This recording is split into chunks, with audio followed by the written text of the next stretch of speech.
for each unit of every good.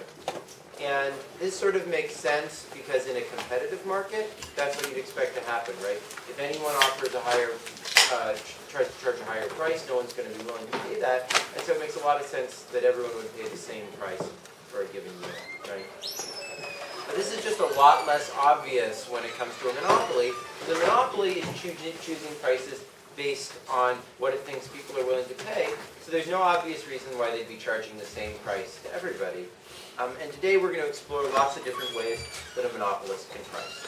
So we'll start by talking about perfect or third degree or first degree price discrimination. We'll then talk about second degree or quantity-based price discrimination.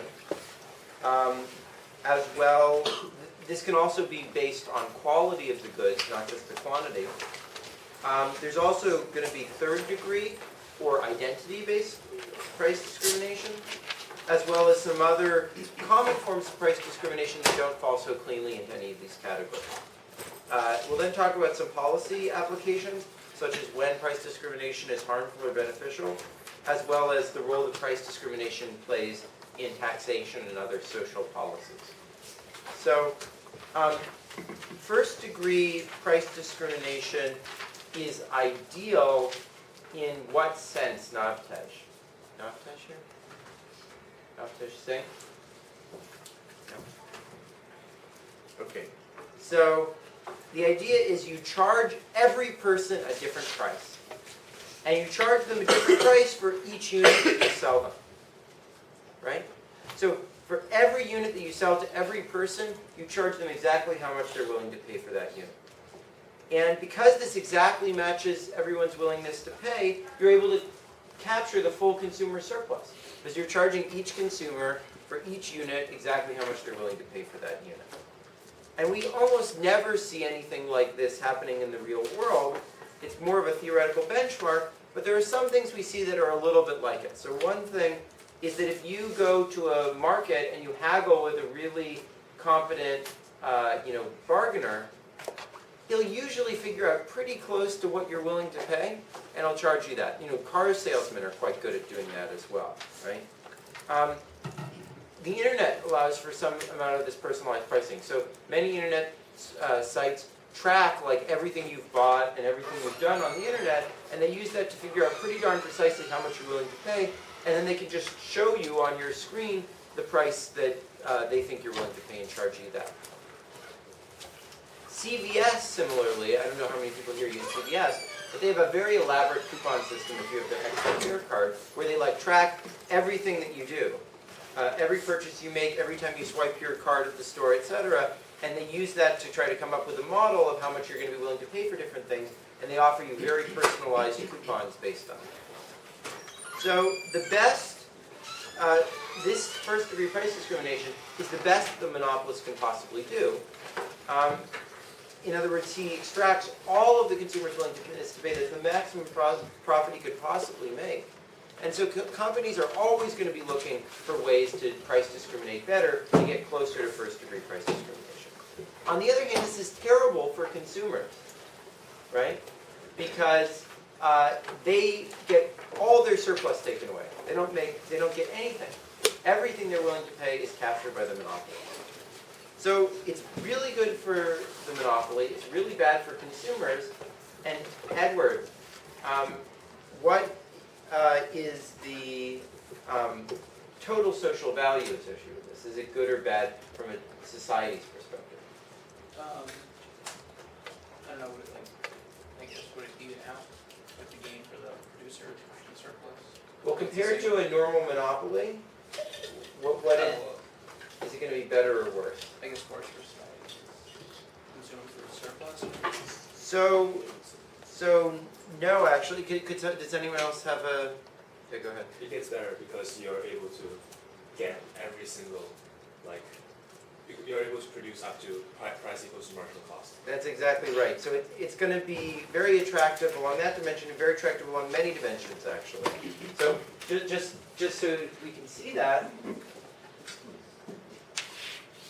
imagine we have this demand curve and this cost curve.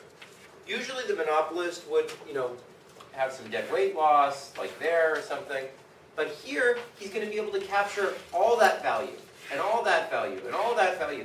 So he's going to produce up to the point where his marginal cost is exactly equal to the willingness to pay of the marginal consumer. So society is going to get the full surplus, and there will be no deadweight loss.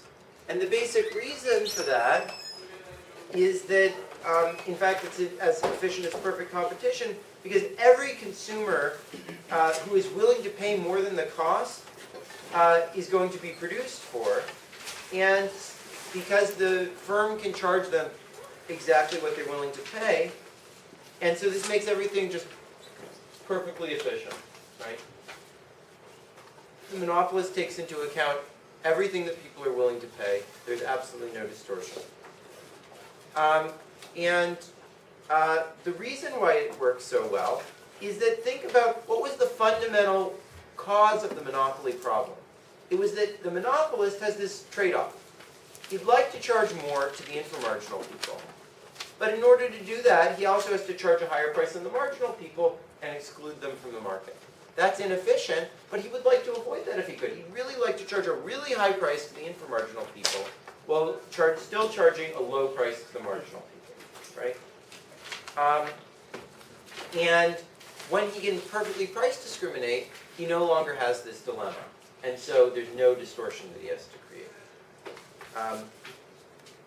However, the problem with first-degree price discrimination is all the value is captured by the producer, by the monopolist.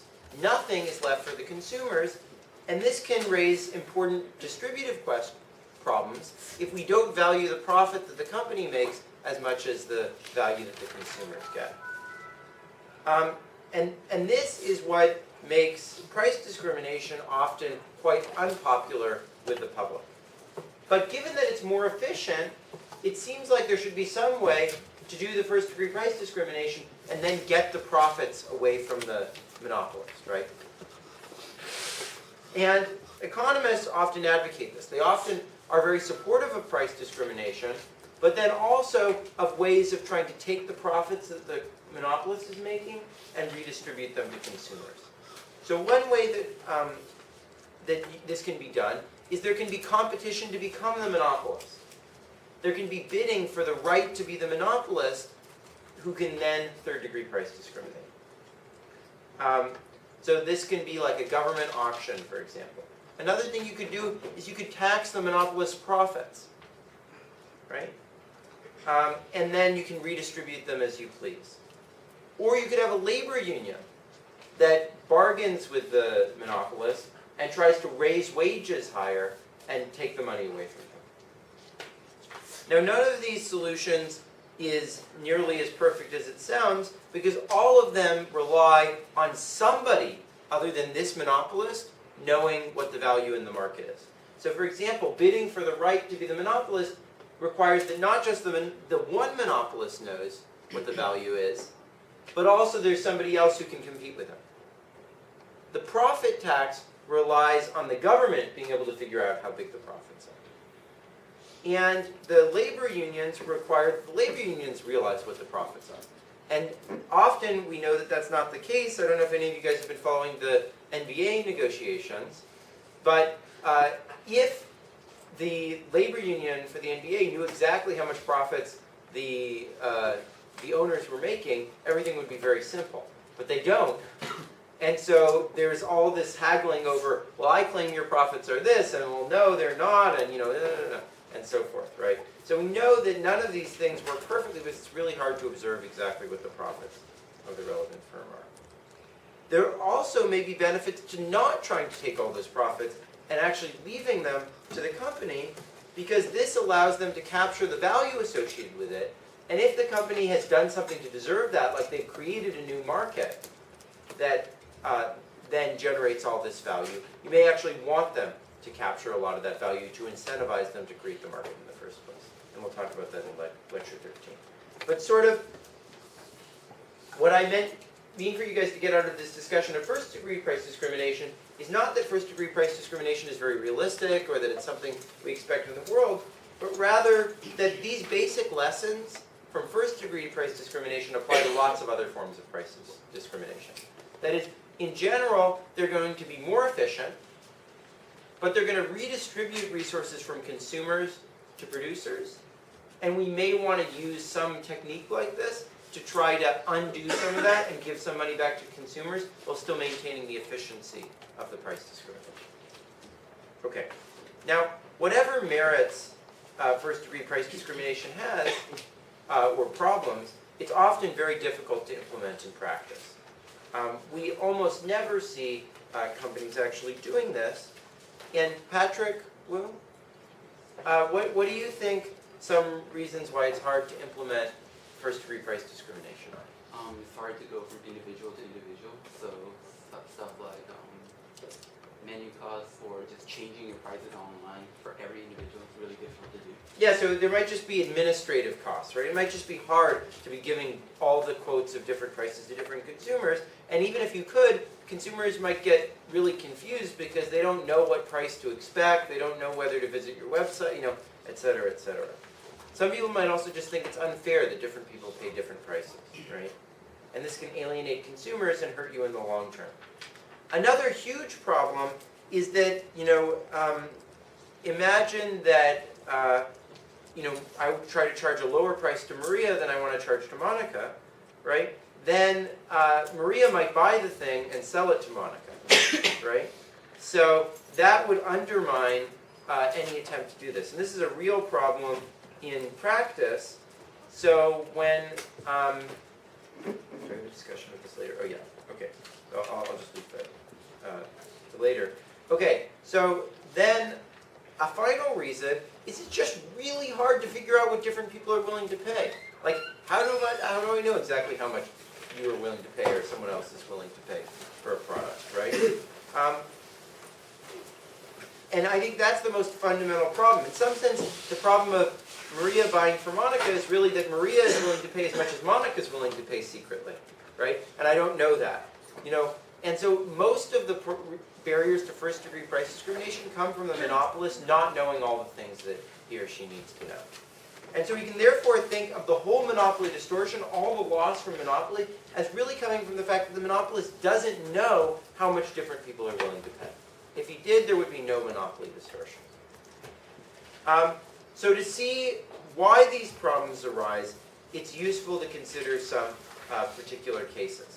So Cody's not here, but does somebody else want to explain why arbitrage is a problem to doing price discrimination in prescription drugs or textbooks? Yeah, go ahead.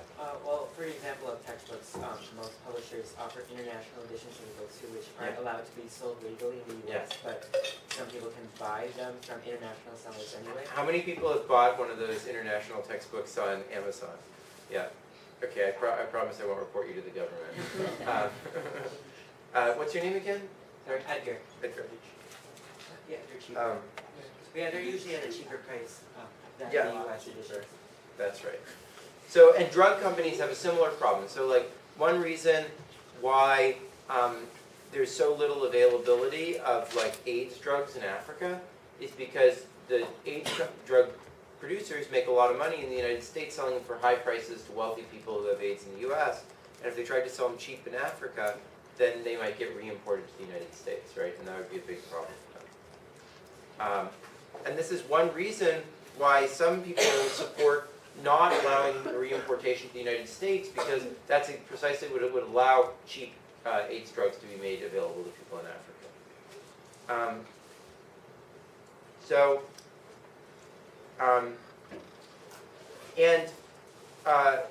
That is just across countries, right?